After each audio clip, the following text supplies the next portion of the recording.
تو ہم اس وقت کراچی میں جامعہ ابی بکر میں ہیں۔ آپ کا دین کی طرف آنا کیسے ہوا اور پھر کیسے ابتدائی تعلیم اور یہاں تک آپ پہنچے؟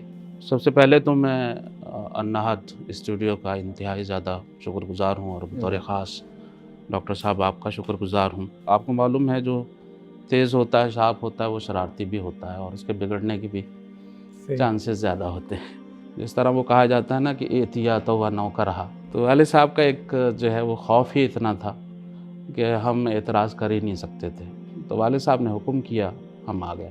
ابھی ہاں جی، ویسے سعودی جامعات میں یہی ترتیب ہے کہ کلیہ کے علاوہ کلیہ کے علاوہ باہر لیے ابھی تو پتہ نہیں مجھے، اچھا لیکن پہلے یہی تھا کہ کلیہ کے علاوہ داخلہ نہیں ملتا تھا۔ جامعہ میں جو مختلف قسم کے کورسز ہیں، جو درس نظامی ہے اس میں خاص طور پہ جو نصاب وغیرہ ہے جی جی، وہ کس ترتیب سے ہے؟ مدینہ یونیورسٹی کا ہے یا وفاق والا ہے یا؟ یہاں پر شعبہ تحفیظ اور یہ جو درس نظامی ہے، اسے پھر سعودی جامعات سے ہی وہاں سے جی نصاب وہاں سے۔ تو ابھی ماشاءاللہ یہاں کتنے سال کا درس نظامی اور کتنے طلبہ ہیں جو زیر تعلیم ہیں کلاسز؟ جامعہ ابی بکر کا جو یہ ایک اسٹرکچر آپ دیکھ رہے ہیں، اس میں 500 سے زیادہ کی گنجائش نہیں ہے۔ اچھا، اسی دوران یہ بات چیت چل رہی تھی 2-4 دن کے اندر، اس نے کہا کہ عبد الرحمن کا انتقال ہو گیا۔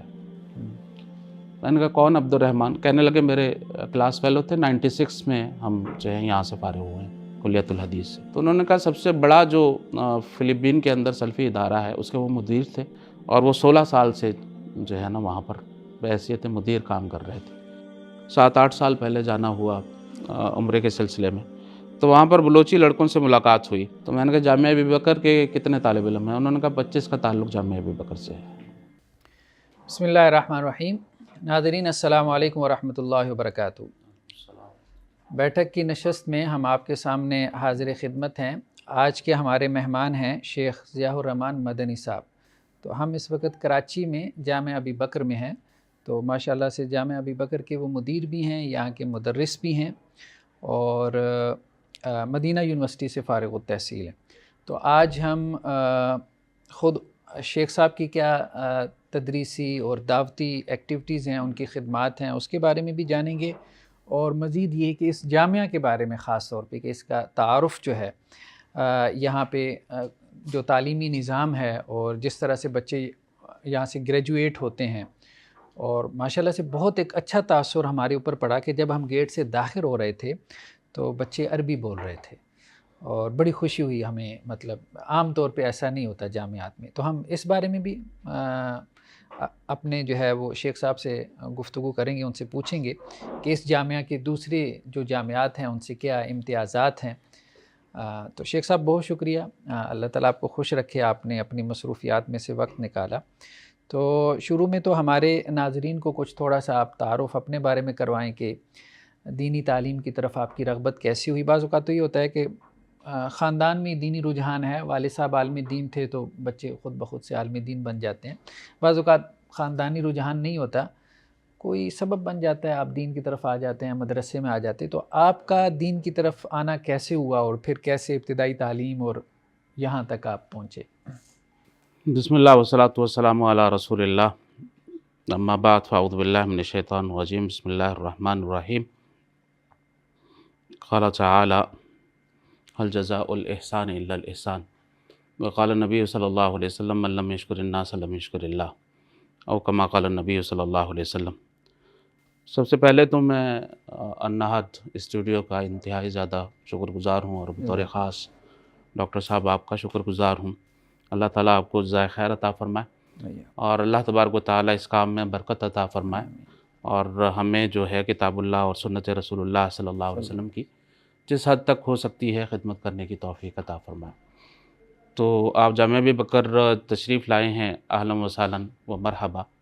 یہ جامعہ ابی بکر دراصل جو ہے آپ کا ادارہ ہے، ہم سب کا ادارہ ہے، اور کیونکہ یہ مسلمانوں کا ادارہ ہے، تو نام جو ہے جس طرح آپ نے بتایا ہے ضیاء الرحمن، اور میرے والد صاحب کا نام محمد ظفر اللہ ہے، اور کوئی ہمارا جو ہے وہ علماء گھرانے سے کوئی تعلق نہیں ہے۔ والد صاحب ہی اس فیلڈ میں جو ہے وہ یعنی ان کا پہلے شخص تھے جو اس دین کی طرف آئے۔ دین کی طرف آئے ہیں۔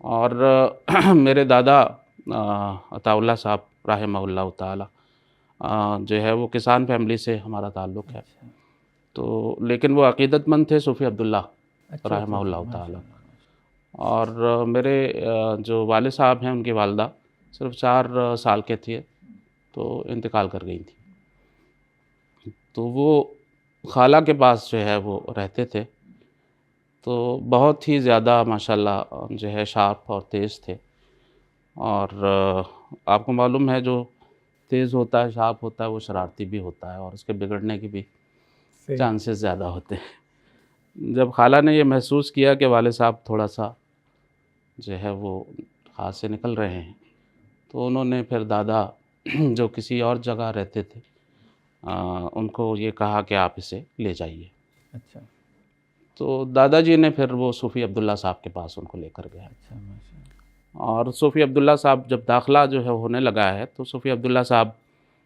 نے کہا کہ صحیح ہے، داخلہ دے دیتے ہیں آپ کو۔ اوڈا والے کی بات ہے یہ، آپ کو معلوم ہے جہاں پر آج کل شیخ محمد امین صاحب جو ہے جی وہ جی شیخ الحدیث ہیں، جی جی۔ اور ان کے والد صاحب یعقوب صاحب ہوا کرتے تھے شیخ الحدیث اس وقت۔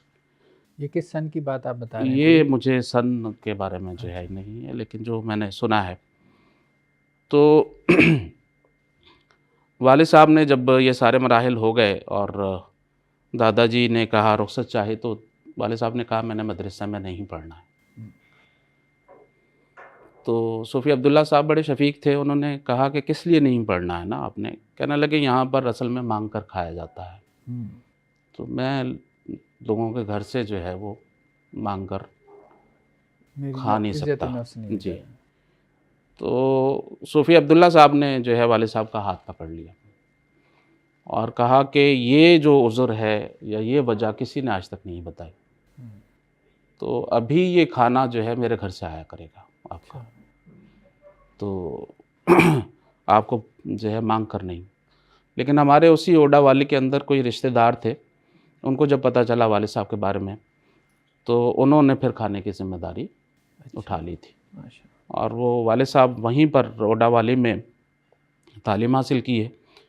تعلیم حاصل کرنے کے بعد جب آخری سال میں تھے، تو وہاں پر گاؤں والوں کی طرف سے کوئی کسی استاد کی گستاخی یا ان کے ساتھ بدتمیزی ہوئی، تو پھر سارے طلباء نے جو ہے وہ کہا کہ ہم یہاں پر ادارہ نہیں رکھنا چاہتے ہیں، اور اس سے پہلے مامو کانجن میں زمینیں خریدی جا چکی تھیں۔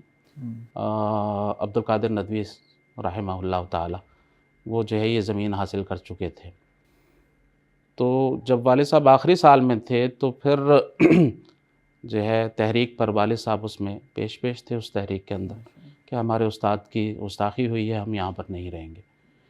تو پھر صوفی عبداللہ صاحب نے کہا کہ جی جامعہ تعلیم الاسلام مامو کانجن کی سنگ بنیاد رکھی گئی، اور اس میں ایک ہی مستری تھے، غالباً ان کا نام محمد صدیق تھا، اور مزدوری کرنے والے یہ سارے طلباء تھے۔ اچھا والد صاحب کیونکہ سارے آخری کلاس میں تھے، تو یہ جو والد صاحب کی کلاس تھی وہی مزدوری کا کام جو ہے وہ کرتے رہے، اور الحمدللہ یہ اللہ تعالیٰ نے جو ہے وہ شرف بخشا ہے کہ جامعہ تعلیم الاسلام مامو کانجن کی جو بنیاد ہے یا اس میں جو مزدوری کا کام ہے وہ والد صاحب نے کیا ہے۔ تو وہاں سے فارغ ہونے کے بعد والد صاحب ساتھ ساتھ میں دنیاوی تعلیم بھی تھی، اور کیونکہ میرے تایا جو ہے وہ نیوی میں تھے، تو اس لیے کراچی سے ویسے بھی ہم وہاں سے جب ہندوستان سے انڈیا سے منتقل ہوئے ہیں تو کچھ رشتہ دار پنجاب میں اور کچھ جو ہے وہ سندھ کے اندر، تو ہم نے جو ہے وہ یہاں پر ایک علاقہ ہے قاضی احمد، وہاں پر میرے جو تایا تھے منجلے تایا، وہ کھیتی باڑی سے ہی تعلق تھا ان کا، تو وہاں پر پھر ذمہ داری اور زمینیں جو ہے وہ خریدنے کا سلسلہ شروع ہوا۔ تو تایا نیوی میں تھے، اس وجہ سے والد صاحب کراچی میں پھر منتقل ہو گئے تھے، اور والد صاحب نے یہاں پر گورنمنٹ اسکول ٹیچر تھے، سیکنڈری ہائی اسکول کے۔ اس دوران صوفی عبداللہ صاحب جو ہے وہاں سے حج کے لیے، ایک ہی حج کیا صوفی عبداللہ صاحب نے، جب یہاں پر پہنچے ہیں کراچی میں تو پورے کراچی کے سیٹھ لینے کے لیے پہنچے ہوئے تھے، اچھا اور والد صاحب نے جو ہے بھی ملنے کے لیے پہنچے ہوئے تھے، تو ساروں کی یہ خواہش تھی کہ صوفی عبداللہ صاحب مستجاب الدعوات تھے، آپ کو معلوم ہے ان کا بڑا نام تھا. ایسے ہی بالکل. تو سب نے یہ کہا کہ آپ ہمارے ساتھ چلیں. بڑی بڑی گاڑیاں تھیں. تو والد صاحب جو ہے وہ کسی کی گاڑی لے کر آئے ہوئے تھے، کیونکہ مالی لحاظ سے اتنے مستحکم نہیں تھے. تو جب سب نے کہا کہ ہمارے ساتھ چلیے، تو صوفی صاحب نے کہا کہ نہیں، میرا بیٹا موجود ہے، میں بیٹے کی موجودگی میں کسی اور کے پاس نہیں جا سکتا. تو وہاں پر پھر جو ہے ماڈل کالونی میں ہمارا گھر تھا، اس میں شاید ایک ہی کمرہ تھا، بہت وسیع پلاٹ تھا. اسی پلاٹ کے اندر بھینسیں رکھی ہوئی تھیں ہم نے. ہاں جی، کیونکہ کسان گھرانے سے تو تعلق ہے. تو والد صاحب صبح جو ہے وہ اسکول پڑھایا کرتے تھے، اور سارا دن جو ہے وہ بھینسوں کی خدمت کیا کرتے تھے. تو اس وقت جو حج کا نظام تھا، آپ کو معلوم ہے، یہاں پر بیٹھنا پڑتا تھا. ہاں جی، ایک مہینہ 2 مہینہ بیٹھنا پڑتا تھا. تو صوفی عبداللہ صاحب 3-4 دن دیکھتے رہے اس روٹین کو نا. ہاں جی. اور پھر جو ہے والد صاحب کو بلایا. والد صاحب کو بلانے کے بعد یہ ہمیں بتایا گیا کہ صوفی عبداللہ صاحب کیونکہ وظائف وغیرہ بھی کیا کرتے تھے، تو یہ چہیتے شاگرد تھے. تو ہر وقت یہ جو ہے ان کو آفر ہوتی تھی کہ یہ وظیفہ لے لو، یہ وظیفہ لے لیں آپ، یہ وظیفہ لے لیں. تو والد صاحب ہمیشہ جو ہے کہا کرتے تھے کہ صوفی صاحب آپ یہ دعا کریں کہ اللہ تعالیٰ مجھ سے دین کا کام لے لیں. یعنی وظائف کی طرف رجحان نہیں تھا والد صاحب کا. تو انہیں وہ ساری باتیں یاد تھی. تو کہنے لگے کہ میرے جو ہے ہاتھ اٹھا کر تھک گئے تمہارے لیے دعا کرتے ہوئے. اور یہاں پر میں دیکھ رہا ہوں کہ صبح تم اسکول جاتے ہو، اور سارا دن جو ہے انہوں نے تو بڑے شدید الفاظ جو ہے نا استعمال کیے کہ بھینسوں کی آپ نے جو ہے دم تھامی ہوئی ہے، لیکن دم سے آگے انہوں نے الفاظ جو ہے کیونکہ وہ بڑے جلالی طبیعت کے تھے، اور وہ جو ہے بسا اوقات غصے میں آ کر جو ہے وہ بہت زیادہ سخت الفاظ بھی. تو انہوں نے وہ اپنے بیٹے ہونے کے ناطے جو سخت الفاظ یا سخت سست کہا جا سکتا تھا والد صاحب کو کہا، اور 10-15 منٹ تک ان کی اچھی خاصی جو ہے وہ خبر لی. اور پھر جب غصہ ٹھنڈا ہوا تو انہوں نے یہ کہا کہ ظفر اللہ، کراچی میں کام کرو، دنیا میں کام ہوگا. یہ ان کے الفاظ تھے. کراچی میں آپ کام کیجئے، اللہ تعالیٰ آپ کا کام دنیا میں جو ہے وہ پھیلائیں گے. اور میں یہ سمجھتا ہوں کہ یہ جامعہ ابی بکر ہے یا آگے بھی جو بھی کام ہے، یہ دراصل صوفی محمد عبداللہ صاحب کا اخلاص ہے، جس کو اللہ تعالیٰ نے، کیونکہ اللہ تعالیٰ کے جو اولیاء ہوتے ہیں، ولی ہوتے ہیں، تو اللہ تعالیٰ نے ان کا سلسلہ ایک جاری رکھنا ہوتا ہے. تو یہ جامعہ ابی بکر اسی اخلاص کا ایک تسلسل ہے جو الحمدللہ جو ہے وہ جاری اور ساری ہے.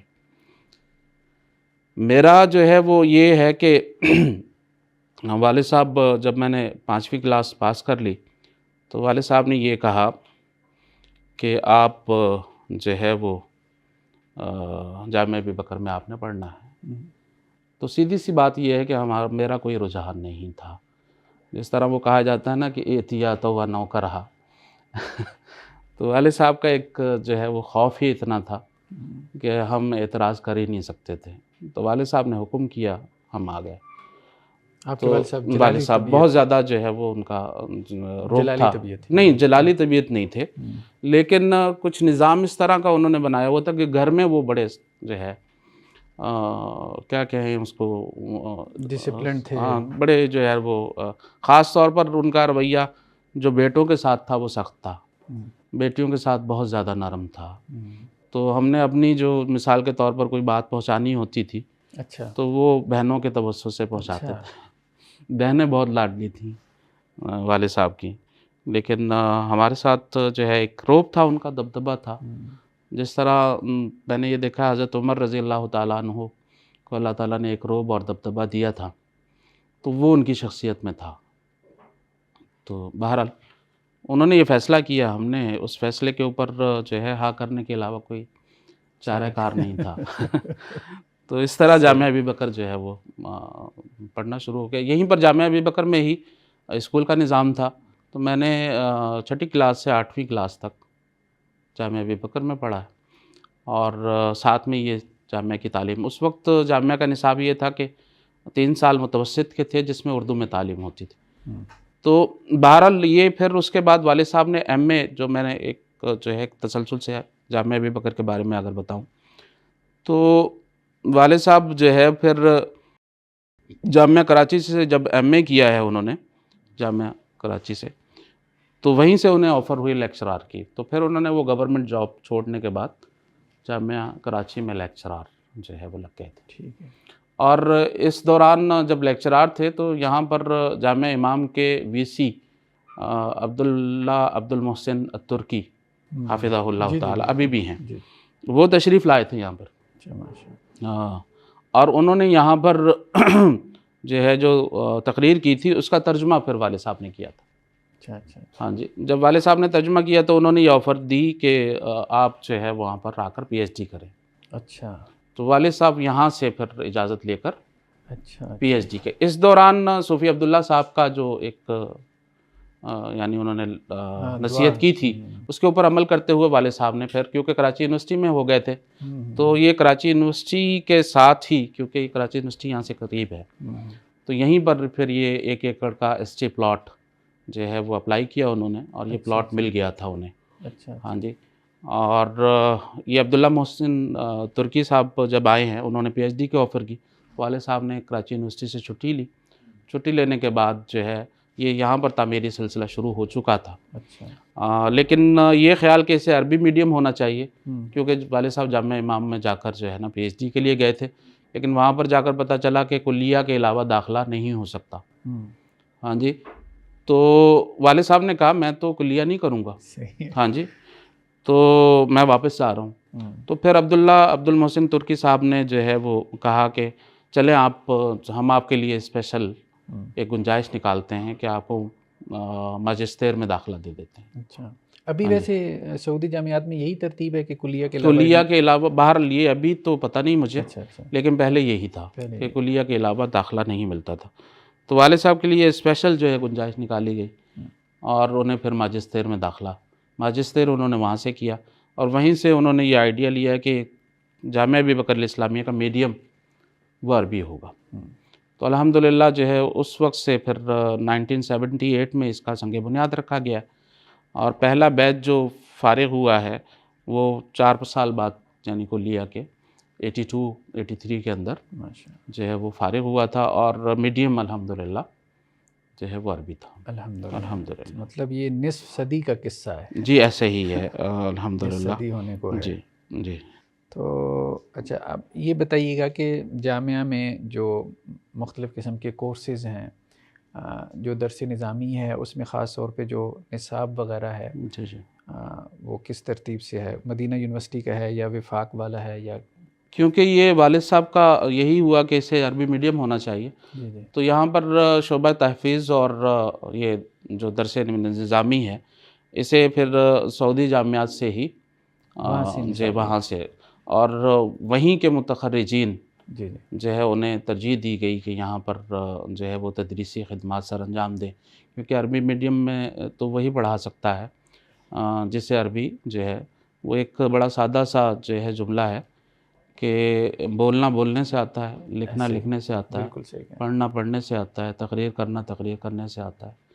تو ہمارے علماء جو ہے وہ بہت زیادہ ماشاءاللہ اللہ تعالیٰ انہیں جزائے خیر عطا فرمائے، لیکن کیونکہ پریکٹس نہیں ہے تو پھر وہ تدریس عربی میں ہو نہیں سکتی. تو وہیں سے جو متخرجین ہیں تو ان اساتذہ میں جو جامعہ ابی بکر میں شروع میں تھے غیر ملکی کے علاوہ، کیونکہ غیر ملکی تو پھر تعارف نہیں ہے ان کا ذکر کرنا جو ہے وہ فائدہ نہیں ہوگا، جو ہے خلیل الرحمن لکھوی صاحب، ہاں جی، اور عبداللہ ناصر رحمانی صاحب، اور حافظ مسعود عالم صاحب، حافظ شریف صاحب، عطا اللہ ساجد صاحب، یہ بڑے بڑے عبدالغفار مدنی صاحب، سارے ماشاءاللہ یہاں پر یہ ان کی ابتدا جامعہ ابی بکر ہے. اچھا. ان کی ابتدا جو ہے وہ الحمدللہ اس لحاظ سے جو ہے جامعہ ابی بکر کا یہ بھی ایک کردار ہے کہ یہ جو اب نبذہ اور خلاصہ ہے ہماری پوری جماعت کا، ان کی جو ہے وہ پہل یہاں سے ہوئی ہے. بطور مدرس. یہ جامعہ کا تعارف مجھے آج حاصل ہوا جی ہے اور جی بہت ساروں کو شاید آج الحمدللہ حاصل ہو رہا ایسے ہی ہے یہ ماشاءاللہ جو ہے وہ دور ایک. اور غیر ملکی اساتذہ بھی جو ہے میں نے ان سے پڑھا ہے جو ہے وہ الحمدللہ بڑا جو ہے اس وقت ایک ماحول تھا. اور اس وقت یہ تھا جب میں خاص طور پہ میں آیا تھا یہاں پر 89 میں. 89 میں یہ صورتحال تھی کہ یہاں پر تقریباً 36 ممالک سے زیادہ جو ہے وہ طلباء تھے. ابھی جامعہ کے فیض یافتگان تقریباً میرا خیال ہے 40 سے اوپر ممالک میں ہیں. میں صرف ایک آپ کو بات بتاؤں کہ کس طرح الحمدللہ صوفی عبداللہ صاحب کے اخلاص کو اللہ تعالیٰ نے رنگ لگایا ہے کہ پچھلے دنوں میں ایک ابو بکر جو ہے وہ فلپینی کا ٹیلی فون آیا اور اس نے یہ کہا کہ میں جو ہے نا میری سند گم ہو گئی ہے تو آپ یہاں سے سرٹیفکیٹ جو ہے دوبارہ بنا کر بھیج دیں. تو اسی دوران یہ بات چیت چل رہی تھی 2-4 دن کے اندر اس نے کہا کہ عبد الرحمن کا انتقال ہو گیا. میں نے کہا کون عبد الرحمن؟ کہنے لگے میرے کلاس فیلو تھے 96 میں ہم جو ہے یہاں سے فارغ ہوئے ہیں کلیت الحدیث سے. تو بہرحال میں نے ان کے لیے دعائیہ کلمات اور جو بنتا تھا وہ کہا. میں نے کہا یہ عبد الرحمن صاحب کی مصروفیت کیا تھی؟ تو انہوں نے کہا سب سے بڑا جو فلپین کے اندر سلفی ادارہ ہے اس کے وہ مدیر تھے اور اس ادارے کے اندر 350 کے قریب طلباء تھے جو پڑھ رہے تھے اور وہ 16 سال سے جو ہے نا وہاں پر بحیثیت مدیر کام کر رہے تھے. تو بہرحال اللہ تعالیٰ نے بڑا کام لیا ہے ان سے. تو اسی دوران مجھے خیال آیا کہ جن سے بات کر رہا ہوں ان سے تو پوچھوں آپ کیا کر رہے ہیں. تو میں نے ان سے بھی پوچھا کہ ابو بکر آپ عبد الرحمن کا تو آپ نے بتا دیا. تو وہ کہنے لگے خلیل الرحمن لکھوی صاحب کے بڑے چہتے شاگرد تھے عبد الرحمن. تو میں نے کہا آپ کی کیا خدمات ہیں، آپ کیا کر رہے ہیں؟ تو کہنے لگے میں بحیثیت داعی یہاں پر کام کر رہا ہوں اور میں نے 350 لوگوں کو مسلمان کیا ہے. الحمدللہ. تو یہ جو صوفی صاحب کے الفاظ تھے نا جی کہ کراچی میں کام کریں دنیا میں کام ہوگا، تو وہ اللہ تعالیٰ نے جس طرح جو ایک ہے نا کہ وَلَئِن سَأَلَنِي لَأُعْطِيَنَّهُ وَلَئِنِ اسْتَعَاذَنِي لَأُعِيذَنَّهُ. تو اللہ کا ولی جب مانگتا ہے پھر اللہ تعالیٰ ضرور بضرور اسے عطا کرتے ہیں. تو جب انہوں نے یہ الفاظ نکالے کہ دنیا میں کام ہوگا تو ایسے ہی ہے. اور بھی اسی طرح کے جو ہے وہ الحمدللہ طلباء ملتے رہتے ہیں.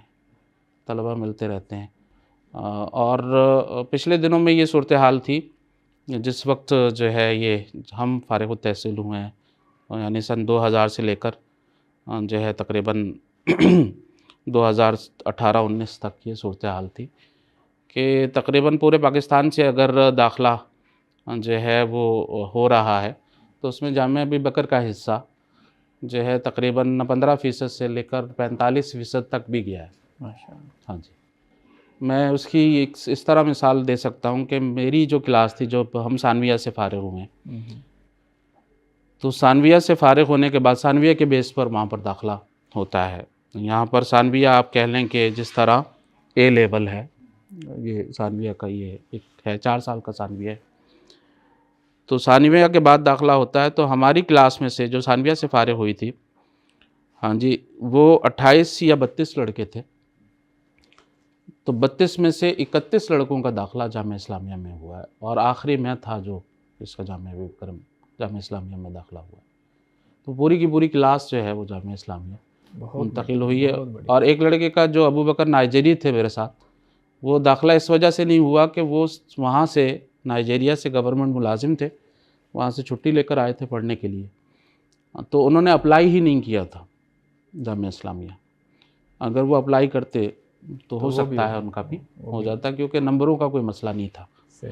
تو الحمدللہ جو ہے وہ تقریباً یہ کہا جا سکتا ہے کہ پاکستان میں بلتستان کی صورتحال اور ہے. بلتستان جو ہے کیونکہ وہاں پر ان کا کوٹا جو ہے الگ ہے.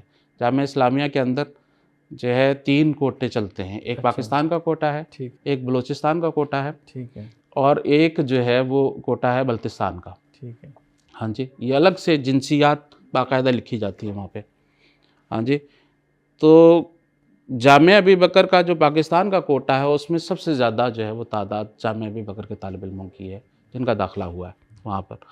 پھر اس کے بعد بلوچستان کا جو کوٹا ہے، میرا جو ہے وہ تقریباً آج سے 7-8 سال پہلے جانا ہوا عمرے کے سلسلے میں، تو وہاں پر بلوچی لڑکوں سے ملاقات ہوئی. تو میں نے پوچھا بلوچی کتنے ہیں یہاں پر، تو انہوں نے کہا تقریباً 41 یا 40 کے قریب ہیں. تو میں نے کہا جامعہ ابی بکر کے کتنے طالب علم ہیں؟ انہوں نے کہا 25 کا تعلق جامعہ ابی بکر سے ہے. الحمدللہ. تو وہ جو ہے جب یہ 9/11 ہوا ہے، غیر ملکی طلباء کے اوپر پابندی لگی ہے گورنمنٹ کی وجہ سے، تو پھر ہم نے جو ہے اندرون سندھ اور اندرون بلوچستان کے اوپر ترکیز کی. وہاں کے طلباء جو ہے وہ یہاں پر آ کر جو ہے ان کے لیے وہ ایک ہم نے جو اپنا ایک معیار ہے داخلے کی قبولیت اور شرائط وغیرہ اور انٹرویو میں ان کا ایک خاص خیال رکھا جاتا ہے. اس میں کمپرومائز کیا جاتا ہے. اگر پنجاب سے لڑکا آتا ہے تو اسے اچھی طرح جو ہے وہ اس کا امتحان لیا جاتا ہے، اس کو اچھی طرح پٹکا جاتا ہے اور جو کڑی شرائط ہیں اس کے ساتھ داخلہ ملتا ہے. لیکن اندرون سندھ اور بلوچستان کے لیے پھر ہم تھوڑا نرمی کرتے ہیں، اور کیونکہ حالات کچھ اس طرح کے، اور یہ پالیسی جامعہ اسلامیہ بھی اسی طرح کرتا ہے. ہاں جی. تو جو بر صغیر سے وہ طلباء لیتے ہیں اور ان میں جو ہے وہ سختی کی جاتی ہے، اور یورپ وغیرہ سے جو آتے ہیں تو یہ پھر ایک جو ہے رکھنا پڑتا ہے. الحمدللہ. تو ابھی ماشاءاللہ یہاں کتنے سال کا درس نظامی اور کتنے طلباء ہیں جو زیر تعلیم ہیں کلاسز؟ جامعہ ابی بکر کا جو یہ ایک اسٹرکچر آپ دیکھ رہے ہیں اس میں 500 سے زیادہ کا کی گنجائش نہیں ہے. اچھا. ہاں جی. تو ہم اس کو بڑھا تو سکتے ہیں لیکن ابھی فی الحال جو ہے یہی ہے. 500 کے قریب جو ہے طلباء، 500 550 ہاں جی لگ بھگ رہتے ہیں یہاں پر. ابھی جو سلسلہ چل رہا ہے 10 سالہ جو ہے وہ ڈے اسکالر بھی آتے ہیں، مطلب دن میں کوئی ڈے اسکالر بھی آتے ہیں، بچے آ کے پڑھ کے چلے جائیں؟ جی اس طرح کے ہیں، اس طرح کے ہیں. تو یہاں پر الحمدللہ جو ہے وہ 10 سالہ کورس ہے. اچھا 10 سال. ہاں 10 سالہ کورس ہے، کیونکہ ہم وفاق المدارس سلفیہ کا یہ سینٹر بھی ہے. یہ سب سے پہلا سینٹر ہے سندھ کے اندر. ہاں جی. جو ہے جامعہ ابی بکر کے سارے تقریباً طلباء وفاق المدارس سلفیہ کے بھی امتحان دیتے ہیں. اچھا. جی. لیکن ہمارے ہاں عربی میڈیم ہے، جامعہ اسلامیہ ہی کا سلیبس ہے. تو 2 سال میں ہم مرکز اللغہ جو ہے وہ کرواتے ہیں. اگر مڈل پاس لڑکا ہے تو اس کو 2 سال میں کرواتے ہیں. اگر میٹرک پاس آئے تو یہی کورس 1 سالہ ہو جاتا ہے. ہاں جی. پھر اس کے بعد 4 سال ثانویہ ہے اور 4 سال کلیۃ الحدیث ہے. شعبہ تحفیظ ہے چھوٹا سا. پہلے تو یہ بھرپور تھا والد صاحب کے زمانے میں. اس وقت تو طلباء تقریباً یہاں پر 300 کے قریب تحفیظ کے تھے. لیکن ابھی جو ہے وہ 2 کلاسز ہیں صرف. یہ وہ طلباء ہیں مثال کے طور پر کوئی اس نے 15 سپارے حفظ کر لیے، 20 سپارے حفظ کر لیے، اس کے بعد وہ جامعہ ابی بکر میں داخلہ لے لیتا ہے اور چاہتا ہے کہ اپنا تحفیظ مکمل کر لے. یا ایسا جو ہے وہ بچہ ہے مثال کے طور پر اس میں کچھ قرآن میں جو ہے تھوڑا سا، تو اس کو بھی پھر یہ 2 کلاسز رکھی ہوئی ہیں. اس کے علاوہ درس نظامی ہی ہے، 4 سال ثانویہ، 4 سال کلیۃ الحدیث. یہ اس طرح جو ہے وہ سسٹم ہے. جامعہ کے جو ملحقہ ادارے ہیں جامعہ عائشہ صدیقہ للبنات ہے. اچھا. وہاں پر تقریباً 250 کے قریب، 200 سے 250 کے قریب طالبات. یہ سندھ کے اندر پہلا مدرسہ تھا بچیوں کا. اس سے پہلے جو ہے سندھ کے اندر جو ہے بچیوں کا مدرسہ نہیں تھا. تو یہ کہہ سکتے ہیں کہ سندھ کے اندر وہ امہات المدارس میں سے ہے. اور سندھ کے اندر تقریباً کوئی بھی ایسا بچیوں کا مدرسہ نہیں ہے جہاں پر جامعہ عائشہ صدیقہ کی فارغ التحصیل یا وہاں سے استفادہ کرنے والوں سے اس نے استفادہ نہ کیا ہو. ان کا بھی 10 سال کا ہی ہے؟ نہیں، ان کا جو ہے وہ وفاق المدارس سلفیہ کے تحت وہی جو کورس ہے وہی وہاں پر جو ہے وہ پڑھایا جاتا ہے. جامعہ ابی بکر کا ایک اسکول بھی ہے مرکز اسلامی کے نام پر. اچھا. ہاں جی. تو اس اسکول میں تقریباً کووڈ سے پہلے 1000 کے قریب جو ہے وہ بچیاں تھیں. ابھی جو ہے وہ تقریباً آدھی تعداد ہو چکی ہے کووڈ کے بعد، کووڈ کی وجہ سے. اور اس کے علاوہ کچھ ذیلی مساجد ہیں جس کے اندر تحفیظ کا نظام، کچھ ذیلی چھوٹے چھوٹے مدارس ہیں. ہاں جی.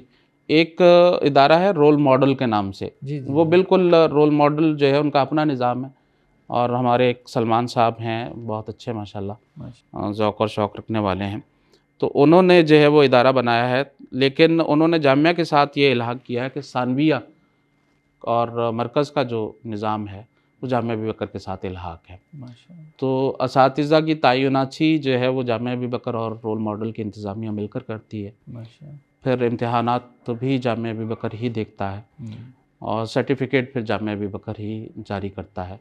تو یہ اس طرح کا بھی جو ہے وہ یہاں پر کراچی کے اندر 3 ادارے ہیں جو ابھی جدید طرز پر نمایاں کام کر رہے ہیں۔ ایک بروج اکیڈمی ہے، شاید آپ نے سنا جی ہو، جی جی بالکل۔ اور ایک مرکز المدینہ ہے، جی جی اور ایک رول ماڈل ہے۔ جی جی یہاں پر الحمدللہ تینوں اداروں کے اندر ہم یہ کہہ سکتے ہیں جامعہ ابی بکر کا کردار اس لحاظ سے کہ انہیں کے طلباء، انہیں کے متخرجین، تقریباً 80% جامعہ ابی بکر ہی کا کردار ہے الحمدللہ۔ تو یہ اللہ تعالیٰ نے جو ہے وہ قبول کیا ہے، اللہ تعالیٰ سے دعا ہے کہ اللہ تعالیٰ یہ سلسلہ جاری رکھے۔ جی۔ تو یہ تقریباً جامعہ ابی بکر کے جو ملحق ادارے ہیں ان کی تعداد، اس میں طلباء کی تعداد 2000 سے 2500 کے قریب اچھا جو ہے ماشاءاللہ۔ وہ رہتی ہے، جس کو ہم ہی دیکھتے ہیں۔ ماشاءاللہ۔ اچھا یہ ایک بتائیے گا، ہمارے نوجوانوں کے ذہنوں میں کچھ جیسے غلط فہمی ہوتی ہے، بہرحال کچھ ایسا بھی تھا ماضی میں، ہم نے بھی حفظ کیا، قاری حضرات مار پیٹ بھی کرتے تھے، اور ویسے بھی ایک ذہن میں ایک امیج سا بیٹھا ہوا ہے کہ آپ علماء کے پاس جائیں گے بڑے سخت مزاج ہیں۔ تو جو یونیورسٹی کے اسٹوڈنٹس کی ہم بات کر رہے ہیں، مطلب جو مدرسے میں نہیں آتے، مسجد میں نہیں آتے، تو اب تو ماشاءاللہ ماحول بہت چینج ہو گیا۔ گورنمنٹ نے تو خیر لکھ دیا مار نہیں پیار ہر اسکول کے باہر۔ الحمدللہ۔ تو اس حوالے سے ہمیں کچھ بتائیں کہ طلباء کے ساتھ اب تو وہ ماحول نہیں ہے، ہمارے نوجوانوں کو کوئی ہیزیٹیشن نہیں ہونی چاہیے مدارس میں آئیں کہ اساتذہ کا، جو ٹیچرز کا، جو معلمین کا، مدرسین کا ایک بیہیویئر ہے یا ایٹیچیوڈ ہے شعبہ تحفیظ میں یا اسی طرح سے درس نظامی وغیرہ میں طلباء کے ساتھ، تو اس کے حوالے سے آپ کچھ گفتگو اور رہنمائی کریں ہماری۔ الحمدللہ میں جو ہے جامعہ ابی بکر میں نے ابھی تو 10 سال کا کورس ہے، میں نے جامعہ ابی بکر میں 11 سال پڑھا ہے۔ تو والد صاحب کا ایک اس طرح کا جو ہے وہ ذہن تھا، ہمارے جو گھروں کے اندر ہے، جو ایک صورتحال میں آپ کو بتاؤں کہ ہمارے گھر میں جو ہے وہ جامعہ ابی بکر ڈسکس نہیں ہوتا، اور اس وقت بھی نہیں ہوتا تھا والد صاحب کے زمانے میں۔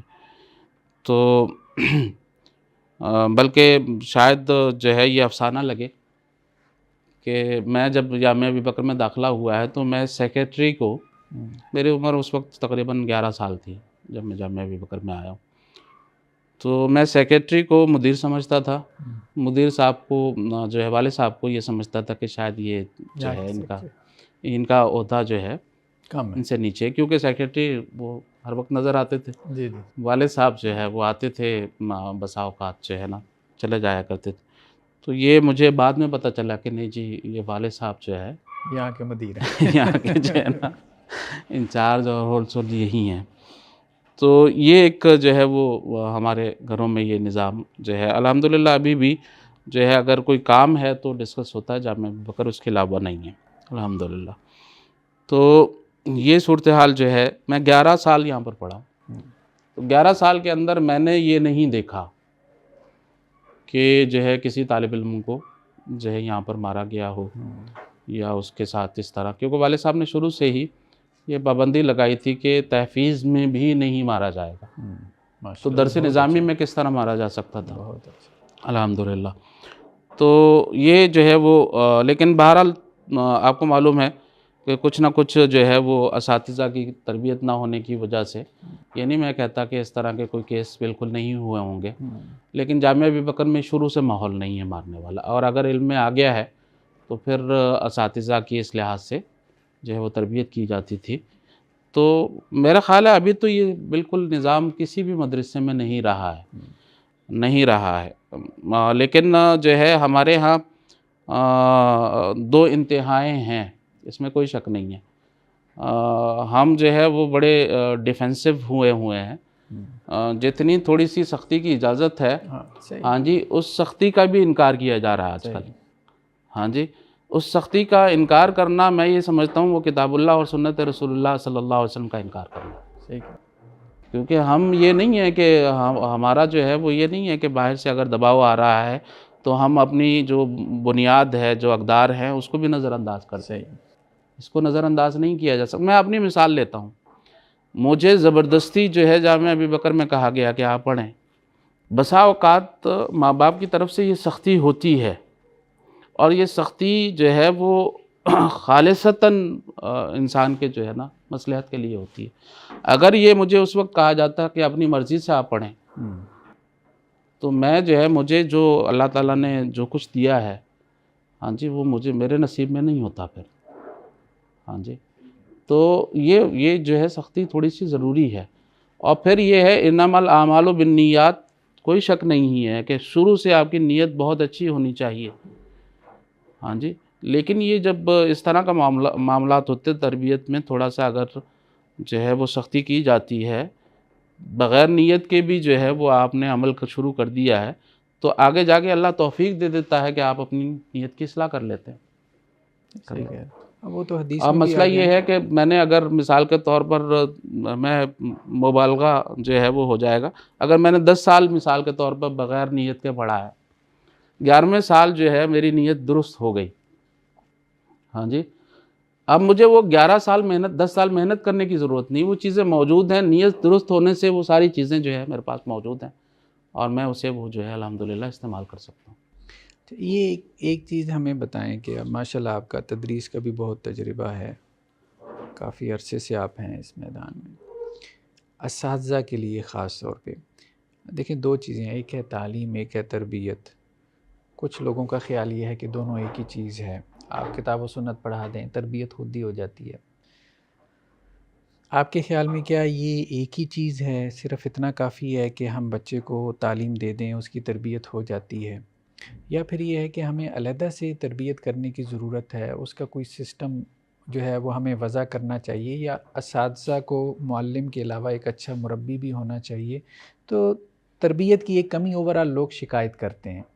تعلیم کی شکایت شاید اتنی نہ ہو. ریسرچر بہت اچھے ہیں بہت اچھے محقق ہیں ہمارے پاس لیکن ایک شکایت آتی ہے واللہ عالم. اب آپ ہی تبصرہ کریں گے. آپ اگر اس سے ایگری نہیں کرتے تو ٹھیک ہے. سر جی علمی انحطاط بھی ہے اور تربیت کے لحاظ سے بھی انحطاط بھی ہے. اگر ہم اس چیز کو تسلیم نہیں کریں گے تو جو ہے وہ بہتری کی طرف کس طرح جائیں گے. یہ بڑی غلط فہمی ہے کہ علمی انحطاط نہیں ہے. ہاں جی یہ جو ایک بڑا پرفتن دور ہے اس کے جو ہے مثبت اثرات بھی کچھ نہ کچھ مرتب ہو رہے ہیں لیکن جو ہے منفی اثرات زیادہ مرتب ہو رہے ہیں. تو یہ دونوں انحطاط موجود ہیں اور یہ پیرالل ہی چلتے ہیں اور تعلیم کے ساتھ تربیت جو قرآن مجید میں جو ہے آیت ہے جو رسول اللہ صلی اللہ علیہ وسلم کے بارے میں بیان کی گئی ہے کہ یعلمہم الکتاب والحکمہ ویزکیہم. سمجھے یہ پیرالل ہی چلتا ہے تو پیرالل ہی چلنا چاہیے. اور اس میں جو ہے استاد صرف استاد نہیں ہوتا اسے مربی کا بھی کردار جو ہے وہ ادا کرنا چاہیے. اور ہمارے ہاں تو یہ بالکل واضح بات ہے کہ کہنے سے زیادہ جو ہے وہ کرنے سے لوگ سیکھتے ہیں. اگر آپ نہیں کر رہے تو آپ تو پھر یہی دعوت دے رہے ہیں یا ایھا الذین آمنوا لم تقولون ما لا تفعلون.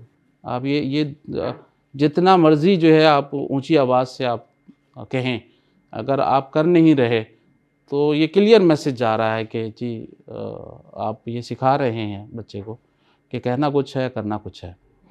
تو یہ دونوں پہلو ساتھ ساتھ چلنے چاہیے اور یہ ساتھ ساتھ الحمدللہ اس کا بڑے اثرات مرتب ہوتے ہیں. بسا اوقات میں آپ کو بتا رہا ہوں کہ وہ سبق اس وقت طالب علم نہیں لے رہا ہوتا لیکن جو ہے وہ اب میں ایک عام سی بات ہے ہمیں وہ اساتذہ جب دوران طالب علمی وہ اچھے لگتے ہیں جو ہمیں جتنا ریلیکس کریں جتنا ہمیں جو ہے نا ڈھیل دیں. لیکن جب ہم جو ہے وہ فارغ ہو جاتے ہیں تو ہمیں پھر وہ اساتذہ یاد آتے ہیں جنہوں نے ہمیں جو ہے نا وہ ہمارا وقت ضائع نہیں کیا. صحیح بات بالکل صحیح. وقت ضائع نہیں کیا. تو یہ اس لحاظ سے جو ہے وہ دونوں چیزیں ساتھ ساتھ چلنی چاہیے. تو بس ایک آخری آپ سمجھ لیں کویشچن ہے، اور مزید کچھ آپ اس میں اضافہ کرنا چاہیں تو اپنی طرف سے نوجوانوں کو کوئی آپ نصیحت کرنا چاہیں، خاص طور پہ جو مدارس کے طلباء ہیں یا جو ہمارے جماعت کے تحریکی لوگ ہیں جو کچھ کرنا چاہتے ہیں یا کچھ کر رہے ہیں، سوشل میڈیا پہ ہیں، کہیں پہ بھی ایکٹیو ہیں، آپ کو کبھی بات انسان کے ذہن میں آتا ہے کہ یار ان کو یہ یوں نہیں یوں کریں تو بہت فائدہ ہوگا؟ اصل میں ابھی جو ہے وہ جو میں محسوس کرتا ہوں وہ یہ ہے کہ ایک تو بنیادی بات یہ ہے کہ طلب العلم فریضۃ علی کل مسلم، اور ایک آیت ہے بلغوا عنی ولو آیا. ہمارے ہاں جو ہے وہ تحصیل علم کے لیے بھی کچھ اتنا نہیں ہو رہا جو ہے، لیکن بسا اوقات بلغو کے اوپر زیادہ جو ہے وہ ترکیز ہے اور تحصیل کے اوپر جو ہے ترکیز نہیں ہے. تو مسئلہ یہ ہے کہ تحصیل کے اوپر جو ہے نا وہ بہت زیادہ زور ہونا چاہیے، اور خاص طور پر تحصیل کے اندر آپ یہ مد نظر رکھیں کہ آپ کتاب اللہ، سنت رسول اللہ، اور یہ چیزیں آپ کو کون بتائے گا؟ فاسألوا اہل الذکر ان کنتم لا تعلمون. تو بہرحال اساتذہ نے ہمیں یہی سمجھایا ہے کہ فاسألوا اہل الذکر سے مراد یہاں پر نام نہاد علماء نہیں ہے. ہاں جی، وہ علماء ہیں جو اہل ذکر ہیں، اور ذکر کیا ہے؟ انا نحن نزلنا الذکر وانا لہ لحافظون. ذکر وہی ہے، ذکر جو ہے وہی ہے، بھلا وہ کتاب اللہ کی صورت میں ہے یا سنت رسول اللہ صلی اللہ علیہ وسلم کی صورت میں. تو ہر جو انسان دعویٰ کرنے والا ہے کہ میں صاحب علم ہوں، یا لوگ اسے عالم سمجھتے ہیں، تو یہ دیکھا جائے وہ اس ڈیفینیشن کے اوپر پورا اترتا ہے کہ وہ اہل ذکر ہے یا جو ہے کچھ اور ہے. میں اب یہ نہیں کہنا چاہتا کہ جو ہے کیا ہے، سمجھے. تو یہاں پر جو فضیلت آئی ہے یا سوال کرنا ہے جس سے، اسے اہل ذکر ہونا چاہیے، یعنی وہی سے وہ جواب دے. اگر وہ وہی سے جواب نہیں دے رہا تو وہ اہل ذکر نہیں ہے. مطلب کتاب و سنت کا علم نہیں، وہی آپ ذکر وہی ہے، ذکر وہی سمجھے. اگر اپنی رائے سے دے رہا ہے، کسی کی رائے بیان کر رہا ہے، ہاں جی، وہ رائے جو ہے کتاب اللہ اور سنت رسول اللہ صلی اللہ علیہ وسلم کی سپورٹ میں تو ہو سکتی ہے، مخالفت میں نہیں ہو سکتی. آپ یہ کہیں کہ کتاب اللہ یہ کہہ رہی ہے، جو ہے فلاں عالم یہ کہہ رہے ہیں، تو ہم فلاں عالم کی بات کو ترجیح دیں گے. تو یہ جو ہے وہ اہل ذکر سے نہیں آپ پوچھ رہے. وہ ذکر کے علاوہ آپ کی کہیں پر رہنمائی کر رہا ہے تو وہ عالم نہیں ہے. عالم جو ہے علم سے ہے، اور علم صرف اور صرف اس کا مبدا یا اس کا منبع جو ہے وہ اللہ تبارک و تعالیٰ کی ذات ہے. یہ حق اللہ تعالیٰ کی طرف سے آتا ہے. یہ صرف وحی کا نام ہے، یہ وحی کا نام ہے. اور یہ اس میں جو ہے وہ پھر سیدھی سی بات ہے، بلغوا انی ولو آیا کا مطلب ہے آیت کو پہنچا دینا، سمجھے. آیت کو پہنچانے کا مطلب یہ نہیں ہے اگر آپ کے پاس آیت ہے اس کی تفہیم نہیں ہے تو آپ تفہیم بھی پہنچانا شروع کر دیں اپنی طرف سے. اگر آپ کے پاس صرف آیت ہے تو آپ آیت ہی پہنچائیں گے. اگر آیت کے ساتھ اس کی تفہیم ہے، ہاں جی، اس کی وضاحت ہے آپ کے پاس، تو پھر آپ وضاحت بھی پہنچائیں گے. ہمارے ہاں یہ ہوتا ہے کہ آیت پہنچانے سے یہ لے لیا جاتا ہے، ہاں جی، کہ اس کے ساتھ ساتھ آپ اپنی طرف سے بھی اس کے ساتھ جو ادھر ادھر سے چیزیں ہیں جو یہ آپ کا فہم ہے اپنا، ہاں جی، اس کو آپ پہنچانا شروع کر دیتے ہیں. اور یہ بڑا خطرناک صورتحال ہے، اور یہیں سے جو ہے وہ گمراہی پھیل رہی ہے کہ یہاں سے یہ جو میسج لیا جاتا ہے بلغوا انی ولو آیا، تو وہاں پر ساتھ میں نبی اکرم صلی اللہ علیہ وسلم نے یہ کہا ہے کہ بسا اوقات پہنچانے والا ایسے شخص کے پاس پہنچاتا ہے جو اس کو صحیح طریقے سے سمجھتا ہے. اس کا مطلب ہے کہ پہنچانا اور چیز ہے، سمجھنا اور چیز ہے. رب مبلغ اوعى من سامع، اس میں یہی ہے نا پیغام دیا گیا. ہاں جی، تو ہمارے ہاں یہ کیا جا رہا ہے کہ آیت مل گئی، ہاں جی، آیت آپ کو ملی ہے علماء سے یا آپ نے کتاب اللہ سے لی ہے، لیکن اس کی تفہیم اپنی طرف سے بنائی، ہاں جی، اس کی تفہیم بنا کر آگے پہنچانا شروع کر دی. جتنا فساد پھیل رہا ہے اسی وجہ سے پھیل رہا ہے، اور علماء سے استفادہ نہیں کیا جا رہا. بہرحال علماء سے استفادہ ہونا چاہیے. صرف میں جو ہے وہ ایک، کیونکہ مدارس کے اندر ایک بڑا آج کل ہم دیکھ رہے ہیں کہ فتنے کا دور ہے. مدارس جو ہے وہ سلطنتیں بن چکی ہیں، اور مدارس کے بارے میں یہ تاثر جا رہا ہے کہ یہ اپنی اپنی جو ہے اجارہ داریاں ہیں. 1.5 انچ کی مسجد. ہاں جی، 1.5 انچ کی مسجدیں ہیں اور اس کو اس طرح استعمال کیا جا رہا ہے. والد صاحب نے واضح جو ہے وہ ہدایت یہ دی تھی، یعنی اس سے پہلے ہمارے ہاں جو سب سے زیادہ جملہ جو ہے وہ ہمیں کہا گیا ہے گھر میں، تو وہ صراحتاً یہ جملہ کہا جاتا تھا کہ یہ تمہارے باپ کا جامعہ نہیں ہے. یہ ہمیں واضح پیغام دیا جاتا تھا. ہاں جی، میں اسی لیے کیمرے کے سامنے بھی وہی الفاظ دہرا رہا ہوں جو ہمیں کہے جاتے تھے کہ یہ ہمارے جو ہے وہ باپ کا جامعہ نہیں ہے. اور کبھی بھی انہیں اس طرح محسوس ہوا کہ جو ہے وہ یہ اس پیغام کو صحیح طریقے سے لیا نہیں جا رہا، تو انہوں نے پھر بڑے اونچی آواز میں یہ جملہ دہرایا ہے کہ جی یہ تمہارے باپ کا جامعہ نہیں. تو ایک دفعہ نادانستگی میں مجھ سے جامعہ ابی بکر میں ایک حماقت ہو گئی، وہ بڑا تفصیل طلب کے صاحب بعد میں کبھی آپ کو سناؤں گا. تو وہ آئے جامعہ ابی بکر میں، اور آنے کے بعد کلاس میں جو ہے انہوں نے، کیونکہ عربی میڈیم ہے، تو انہوں نے کہا من ضیاء الرحمن. کلاس میں آ کے یہ نہیں کہا کہ یہ ضیاء الرحمن آپ آ جاؤ، انہوں نے کہا من ضیاء الرحمن. میں نے کہا آنا تعال معی. ہاں، تو انہوں نے لیا اور اپنے آفس میں لے گئے، اور مجھے یہ اجازت نہیں تھی جامعہ ابی بکر میں پڑھتے ہوئے کہ میں ان کے آفس جا سکوں. ایک دفعہ یہ ہوا کہ میں، والد صاحب جو ہے وہ ان کا بڑا سفر رہا کرتا تھا، کئی راتیں اس طرح ہوتی تھی، کئی مہینے اس طرح گزرتے تھے کہ جب وہ آتے تھے تو ہم سو چکے ہوتے تھے، جب ہم اٹھتے تھے تو وہ جا چکے ہوتے تھے. اس طرح جو ہے نا وہ روٹین بنتی تھی. تو وہ سفر پہ گئے، سفر سے واپس آئے، تو اتفاقاً میں جو ہے وہ جامعہ ابی بکر میں صرف اور صرف جس وقت امتحانات ہوتے تھے جامعہ میں ٹھہرتا تھا، وگرنہ جامعہ میں ٹھہرنے کی جو ہے مجھے اجازت نہیں تھی. اور یہ ہے کہ کھانا بھی مجھے اپنا لنچ باکس لے کر آنا پڑتا تھا، مجھے یہاں پر کھانے کی بھی اجازت نہیں تھی. یہ ان کا، اور بذات خود بھی وہ یہاں سے کھانا نہیں کھایا کرتے تھے، اور اگر کھاتے تھے تو پھر اس کی باقاعدہ پیمنٹ کرتے تھے. تو یہ ان کا ایک جو ہے وہ طریقہ کار تھا. تو جب وہ واپس آئے یہاں پر تو امتحانات چل رہے تھے. امتحانات 2 ہفتے چلتے ہیں، تو 1-1.5 ہفتہ میں ان کو دیکھتا رہا یہاں پر جو ہے وہ آ رہے ہیں جا رہے ہیں، لیکن مجھے اجازت نہیں تھی کہ ان سے ملاقات کروں، تو میں ان سے ملتا نہیں تھا. تو انہوں نے پھر جو ہے نا مجھے بلانے کے بعد کہنے لگے یار میں جو ہے نا 1.5 مہینہ، یا مجھے غالباً یاد نہیں ہے، یعنی اچھا خاصا عرصہ ہو گیا آپ مجھ سے ملے نہیں ہوں. تو میں نے کہا آپ نے یہ کہا تھا کہ آفس میں آپ نے آنا نہیں ہے، تو میں کس طرح آپ کے آفس میں آتا. تو بہرحال یہ ان کا جو ہے ایک جو ہے وہ طرز عمل تھا. تو جب یہ مجھ سے جو ہے وہ اس طرح کا مسئلہ ہوا، تو انہوں نے کہا کہ دفتر میں آؤ، اور وہاں پر آ کر یہی جملہ انہوں نے دہرایا، ہاں جی، کہ تم سمجھتے ہو تمہارے باپ کا جامعہ. اور میں نے وضاحت دینے کی کوشش کی، لیکن وضاحت ان کے سمجھ میں نہیں آئی. تو انہوں نے جو ہے پھر میرے کان سے مجھے پکڑا، اور یہ جو گیٹ جس سے آپ داخل ہوئے ہیں یہاں تک لائے ہیں، اور کان سے پکڑ کر ایسے دھکا دیا اور کہا ہے یہاں سے نکل جاؤ.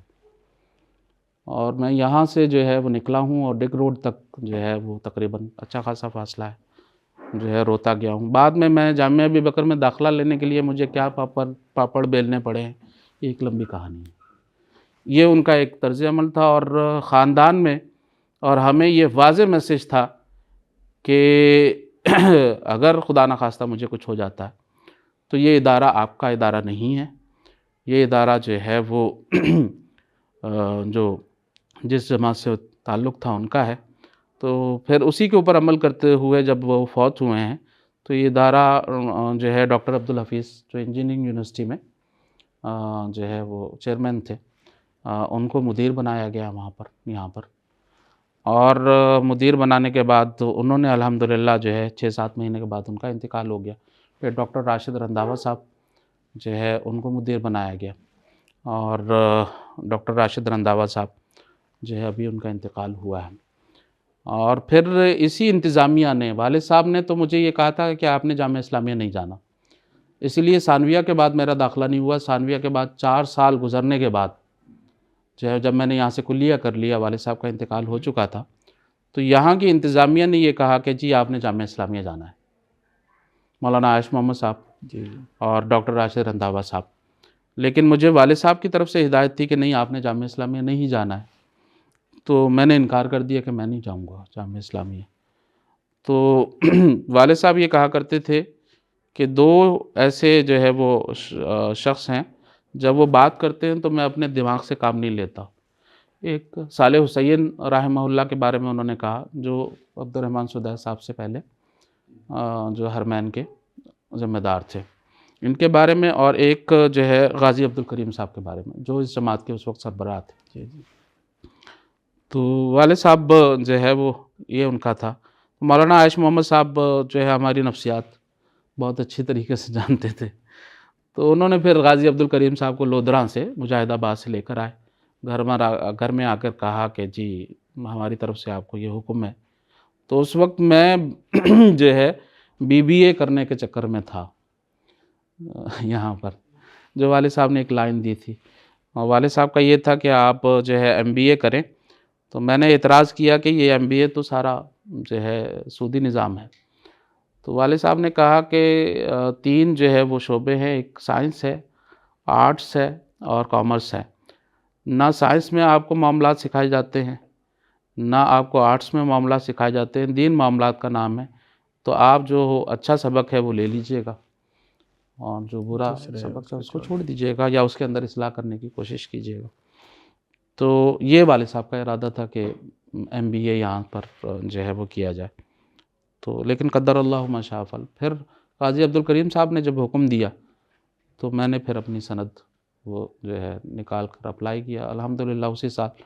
تو یہ مجھے شرف حاصل رہا ہے کہ میرا جو ہے اس وقت جو بیچ فیلو سمجھ لیں، یا جو ہمارا اکٹھا داخلہ ہوا تھا ہشام الہی ظہیر صاحب کی، اور ہم ایک ہی وحدے کے اندر اور ایک ہی منزل کے اوپر، لیکن میں کلیہ میں تھا، تو شیخ محترم کیونکہ جو ہے عربی زبان کا جو ہے انہوں نے سیکھنی تھی، تو وہ پھر مرکز میں چلے گئے تھے، تو الحمدللہ۔ بس آپ کو کہا تھا کہ یہ آخری کویشچن ہوگا، لیکن آپ کی بات سے بس یہ ایک کویشچن پیدا ہو گیا، اس کو اب آخری سمجھ لیں، انشاءاللہ اس کے بعد نہیں ہوگا، انشاءاللہ اس کا فائدہ ہوگا، ایک علمی فائدہ ہوگا آپ کی رائے آ جانے سے۔ فَاسْأَلُوا اہل ذکر کی بات ہوئی، اس میں وحی کی بات بھی آ گئی۔ بہت سے علماء جو وحی کے ساتھ جڑے ہوئے ہیں، یا آپ کہہ لیں اہل وحی ہیں، اور اسی سے فتویٰ دیتے ہیں، یا اگر ہم نام بھی لے لیں کوئی حرج نہیں، آپ کہہ لیں سلفی علماء ہیں، اہل حدیث علماء ہیں، ان کے فتاویٰ میں بھی بسا اوقات اختلاف ہو جاتا ہے، منہج ایک ہے، ٹھیک ہے، اصول بھی پیچھے ایک ہے۔ جب وہ اختلاف ہو جاتا ہے تو ہمارے نوجوانوں میں بعض اوقات سختی آ جاتی ہے کہ وہ، یعنی پہلی بات تو یہ ہے، پہلا کویسچن تو یہ ہے کہ جو لوگ ایک منہج پہ ہیں، کیا وہاں پہ بھی گنجائش ہوتی ہے اختلاف کی، جیسے صحابہ میں ہو جاتا تھا، تابعین میں ہو جاتا تھا؟ تو اگر اختلاف کی گنجائش ہوتی ہے، یا کچھ ایسے اجتہادی امور ہوتے ہیں، فروعی امور ہوتے ہیں جہاں اختلاف ہو سکتا ہے ایک منہج کے باوجود بھی، اگر تو نہیں ہوتی تو پھر تو مسئلہ ہی علیحدہ ہے، اگر ہوتی ہے تو پھر ہمارے نوجوانوں کو کیا منہج اختیار کرنا چاہیے؟ مطلب ایک عالم دین کے سے پوچھ لیں اگر، تو وہ کسی دوسرے عالم دین کے حوالے سے سخت رویہ اختیار نہ کریں، اس حوالے سے کوئی نصیحت فرمائیں۔ سب ہم نے تو جو اساتذہ سے سیکھا ہے، میں نے آپ کو جو مثالیں دی ہیں کہ جامعہ ابی بکر میں یہ اساتذہ میں نے اپنے آنکھوں سے دیکھے ہیں، عبدالغفار مدنی صاحب کو دیکھا ہے، حافظ مسعود عالم صاحب کو دیکھا ہے، ہاں جی، اور جو ہے ان بڑے بڑے اساتذہ کو، یہ جامعہ ابی بکر کی الحمدللہ ایک تاریخ ہے، اور ابھی بھی جو اساتذہ ہے، غیر ملکی اساتذہ بھی ہوا کرتے تھے اس وقت۔ تو جامعہ ابی بکر کی جو ہے وہ مسجد کے اندر یہ صورتحال تھی کہ رکوع کے بعد ہاتھ باندھنے والے بھی مل جائیں گے آپ کو، اور چھوڑنے والے بھی مل جائیں گے، رکوع کی رکعت لینے والے بھی مل جائیں گے، اور رکوع کی رکعت نہ جو ہے وہ ماننے والے، تسلیم کرنے والے بھی مل جائیں گے۔ تو یہاں پر الحمدللہ پچھلے دنوں میں مسئلہ یہ ہوا ہے کہ میں جامعہ ابی بکر میں نماز پڑھا رہا تھا، تو مجھے محسوس ہوا کہ پیچھے سے کوئی شخص رکوع میں، جب میں گیا ہوں تو تیزی سے دوڑتے ہوئے آیا ہے، اور اس نے رکوع جو ہے کی رکعت لینے کی کوشش کی ہے۔ تو نماز کے بعد میں نے تھوڑا سا تبصرہ کیا اس کے اوپر، میں رکوع کی رکعت کا قائل نہیں ہوں، میں نے یہ تبصرہ کیا، میں نے کہا مسئلہ یہ ہے کہ نبی اکرم صلی اللہ علیہ وسلم نے جو ہے جو اتفاق ہے جس کے اوپر ساروں کا، وہ یہ ہے کہ آئندہ ایسا نہ کیجئے گا، لا تعود. ہاں جی، تو سب اس پہ اتفاق کرتے ہیں کہ اس میں دوڑنا ضرور و ضرور نبی اکرم صلی اللہ علیہ وسلم نے کہا ہے. بعض تو کہتے ہیں کہ اس رکعت کو بھی نہ گنیے گا. ہاں جی، ہاں ایسا نہ کیجئے گا، رکعت کو بھی نہ گنیے گا، اور جو ہے وہ دوڑیے گا بھی نہیں. یہ جو ہے ہم جو مفہوم لیتے ہیں جن کا یہ موقف ہے کہ رکوع کی رکعت نہیں. لیکن دوسرے جو ہمارے جو ہے جو ہم سے تھوڑا سا اختلاف نظر رکھتے ہیں وہ یہ کہتے ہیں دوڑیے گا نہیں. میں نے کہا یہ جو رکوع کی رکعت لینے والے ہیں یہ 1400 سال سے دوڑ ہی رہے ہیں، اس حدیث کے اوپر عمل ہوتا ہی نہیں ہے، سمجھے. تو پھر اس کے بعد میں نے یہ کہا کہ یہ یہاں پر ہمارے شیخ الحدیث ابو عمر صاحب بیٹھے ہوئے ہیں، خالد صاحب بیٹھے ہوئے ہیں جو ہمارے مفتی ہیں. میں نے کہا یہ مجھ سے جو ہے الگ نقطہ نظر رکھتے ہیں، اور یہ اگر کوئی دلائل بعد میں دینا چاہتے ہیں تو دے سکتے ہیں. تو یہ دیکھیں یہ جو اختلاف ہے نا تھوڑا سا اس طرح کا اختلاف، یہ نبی اکرم صلی اللہ علیہ وسلم کے زمانے میں بھی موجود تھا. ہاں جی، سمجھنے کا اختلاف. جی ہاں جی، کہا جو ہے آپ نے نماز فلاں مقام پر پڑھنی ہے. ہاں جی، ٹائم ہو گیا، ٹائم ہونے والوں نے بھی پڑھ لی اور بعض نے وہاں پر جا کر پڑھی. تو نبی اکرم صلی اللہ علیہ وسلم نے جو سمجھنے کا اختلاف ہے اس کو جو ہے معیوب یا اس کا انکار نہیں کیا. ہاں جی، اور مشہور بات ہے کہ جب اجتہاد کرنے والا اجتہاد کرتا ہے، ہاں جی، تو اجتہاد میں تو غلطی ہو جاتی ہے. ہاں جی، اور اگر حسن نیت ہے اور صحیح کوشش ہے، اصل میں مسئلہ جب پیدا ہوتا ہے جب نہ حسن نیت ہوتی ہے، اس میں اس کا فقدان ہوتا ہے، یا کوشش کما حقو نہیں ہوتی، اور پھر بندہ کہتا ہے جی کوشش کی نہیں ہے، تب بھی وہ کہتا ہے کہ جی مجھے آپ جو ہے سنگل اجر کا تو مستحق بنائیں. نیت میں فساد ہے، اس کے باوجود جو ہے نا، نیت میں فساد ہونے کے بعد کب رہ گیا. اگر صحیح عمل پر بھی پہنچ گئے آپ تو نیت کا فساد تو اس صحیح عمل کو بھی برباد کر دیتا ہے. جیسا وہ مجاہد قاری قرآن کے بارے تو میں. یہ جو خاص طور پر جامعہ ابی بکر میں الحمدللہ یہ شروع سے ماحول رہا ہے کہ جو اختلاف رائے ہے، ہاں جی، ہمارے ہاں جو ہے وہ ایک خالد صاحب ہیں، ان کے بارے میں بہت ساری باتیں کی جاتی ہیں. میں یہ کہتا ہوں کہ جامعہ اسلامیہ میں بہت سارے اساتذہ ہیں، جامعہ اسلامیہ مدینہ منورہ کے اندر، وہ آپس میں تھوڑا سا اختلاف ان کا ہوتا ہے. تو اختلاف رائے کو آپ جو ہے باعث جو ہے وہ افتراق نہ بنائیں، سمجھے. اس کی تھوڑی سی گنجائش آپ کو رکھنی پڑے گی، لیکن اتنی ہی رکھنی پڑے گی جتنی رسول اللہ صلی اللہ علیہ وسلم نے اجازت دی، اس سے زیادہ تو نہیں رکھی جا سکتی. جزاکم اللہ. بارک اللہ فیک. بہت شکریہ شیخ صاحب، آپ نے ہمارے لیے وقت اللہ نکالا. آپ کو جزائے خیر دے جی. آپ کا آنا جو ہے وہ اللہ تعالیٰ قبول فرمائے اور اللہ تعالیٰ آپ کو جزائے خیر عطا فرمائے. میں تو صرف یہی کہہ سکتا ہوں جو رسول اللہ صلی اللہ علیہ وسلم کی تعلیمات ہیں، حق تو نہیں ادا کیا جا سکتا. جزاکم اللہ عنا وعن المسلمین خیر الجزا، تقبل اللہ منا ومنکم صالح الاعمال، بارک اللہ فی علمکم وعملکم واحسن اللہ الیکم، والسلام علیکم ورحمۃ اللہ وبرکاتہ. ناظرین، یہ تھا ہمارا بیٹھک کا پروگرام. انشاءاللہ نیکسٹ ایپیسوڈ میں ہم آپ کے سامنے حاضر ہوتے ہیں ایک نئے ہمارے جو عالم دین ہیں، نئے اسکالرز ہیں اور ان کی جو دینی خدمات ہیں اس کے ساتھ. اس وقت تک کے لیے اللہ حافظ. السلام علیکم ورحمۃ اللہ وبرکاتہ.